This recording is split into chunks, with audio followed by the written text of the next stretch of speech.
こんにちは。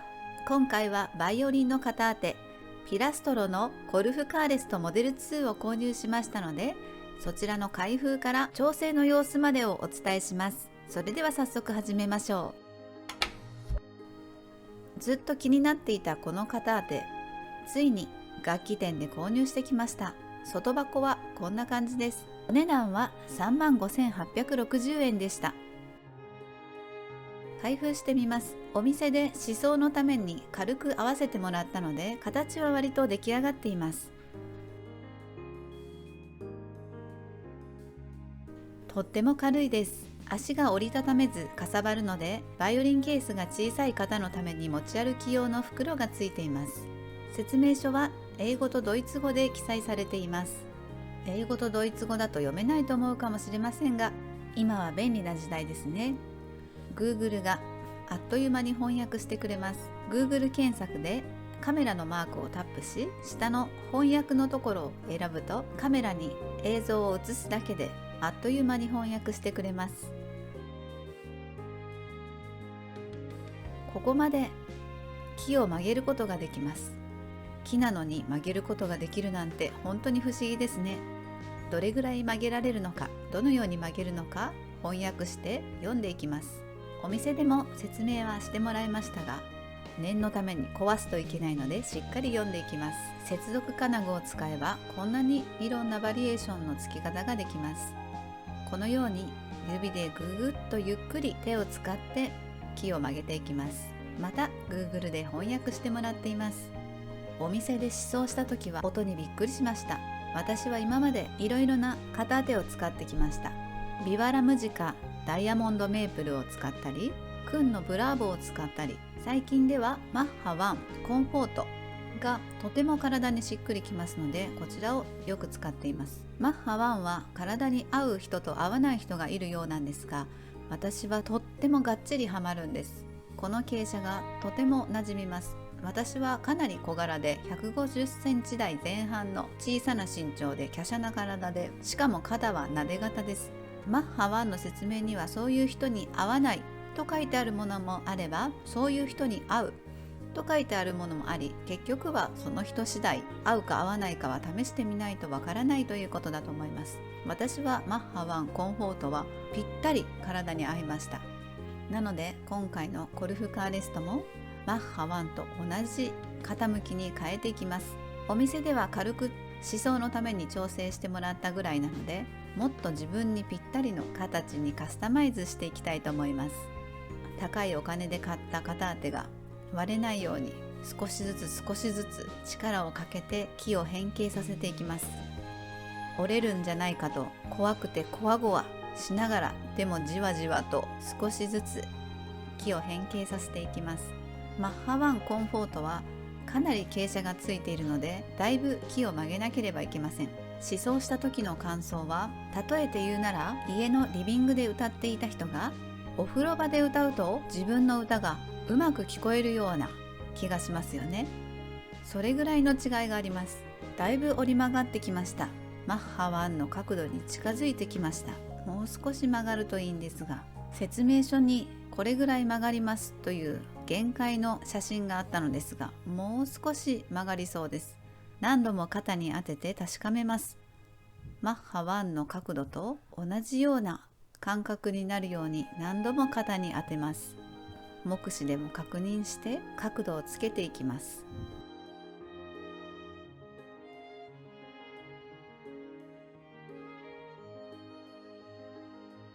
最初よりはだいぶ曲がってきました。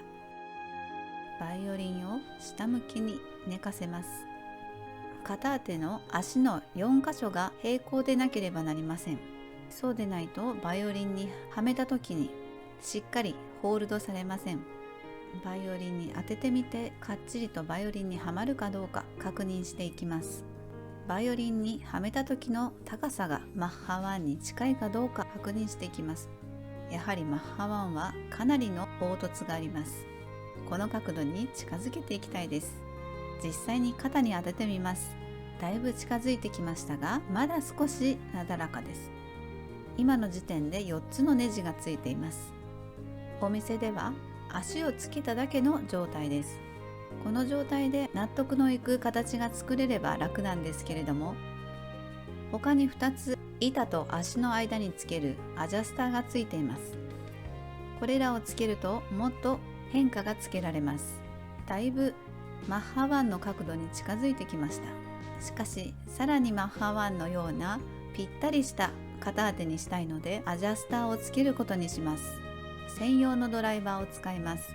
プラスや六角ではなくて星型のネジなので、この肩当て専用のドライバーでないとネジを回すことができません。説明書をスマホで翻訳して読んでいます。この L 字ドライバーを使います。横にあるネジを外していきます。マッハ1が肩に沿うようななだらかな形をしているので、これに近づくようにアジャスターをつけて調節していきます。足を外すことができました。お店の方は調節にかかる時間は30分くらいだとおっしゃってました。この部品がアジャスターです。この輪っかとこのネジでアジャスターをつけていきます。どのような角度でつければいいのか検討中です。アジャスターの形が2種類あるので、このまっすぐな方でつけるか、こちらの L 字型のアジャスターでつけるか考えています。私が求める形にするためにはまっすぐなアジャスターでつけた方が良さそうなので、そちらのアジャスターを使うことにしました。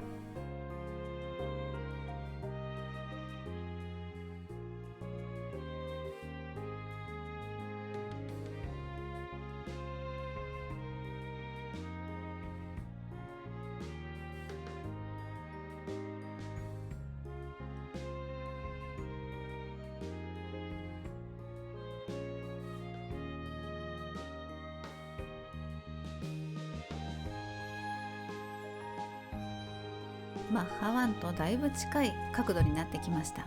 マッハ1の角度を確認して、それに近い形を追求していきます。私の場合、両側が上がって内側がくぼんでいる形が体に合うようです。バイオリンに4つの足をはめて高さを確認するといいです。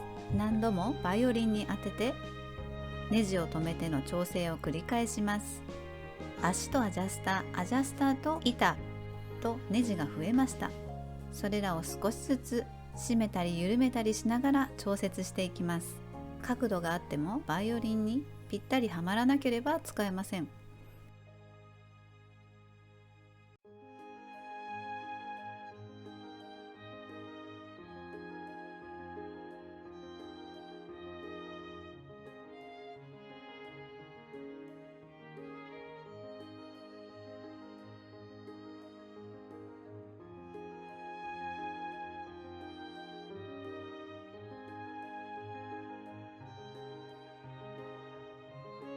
スルスル抜けてしまうようでは演奏できないので、トータルでの調整が必要です。自分の体に合う角度だけでなく、バイオリンをしっかり挟めるようにしなければいけません。マッハ1をはめてその感覚を覚えます。バイオリンのどの位置につければ合うのか、その位置に合う向きに調整していきます。片方の足だけでなく、両方の足でバランスを取らなければいけませんので、両方のネジを取れない程度に緩めて一番ぴったりくる場所を探します。そしてもちろん足の4つがすべて平行に地面に接するようでなければいけません。